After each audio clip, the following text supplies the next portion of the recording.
السلام علیکم ناظرین، یہاں پر آپ کو تازہ ترین خبر سے آگاہ کرتے چلیں گے۔ امریکہ نے افغانستان میں طالبان حکومت کو مشروط طور پر تسلیم کر لیا ہے۔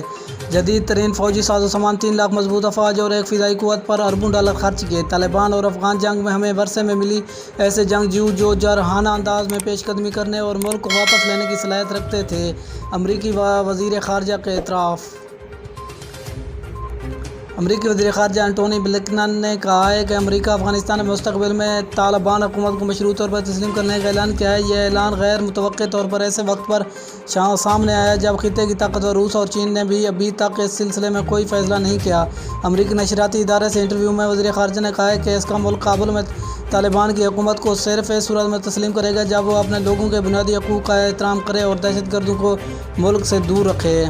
رپورٹ کے مطابق چین طالبان کی جانب سے طالبان کو ایک جدید حکومت تسلیم کرنے کے حوالے سے ذرائع ابلاغ پر گردش کرتی ہے۔ غیر مصدقہ رپورٹس پر تبصرہ کرتے ہوئے انہوں نے کہا کہ مستقبل کے افغان حکومت جو اپنے لوگوں کے بنیادی حقوق کو برقرار رکھے اور جو دہشت گردوں کو پناہ نہ دے، اس حکومت کے ساتھ ہم کام کر سکتے ہیں اور تسلیم کر سکتے ہیں۔ انہوں نے کہا کہ ایسی حکومت جو اپنے لوگوں کے بنیادی حقوق کو برقرار نہیں رکھے، جو امریکہ اور اس کے اتحادیوں کے خلاف مذموم عزائم رکھنے والے دہشت گرد گروہوں کو پناہ دے، یقینی طور پر ایسا نہیں ہونے دیں گے۔ انہوں نے خبردار کیا کہ اگر وہ بنیادی حقوق کا احترام نہیں کرتے اور دہشت گردوں کو پناہ دینا بند نہیں کرتے تو کابل میں طالبان کی زیر قیادت حکومت کو بین الاقوامی امداد نہیں ملے گی، پابندیاں نہیں ہٹائی جائیں گی اور وہ سفر نہیں کر سکیں گے۔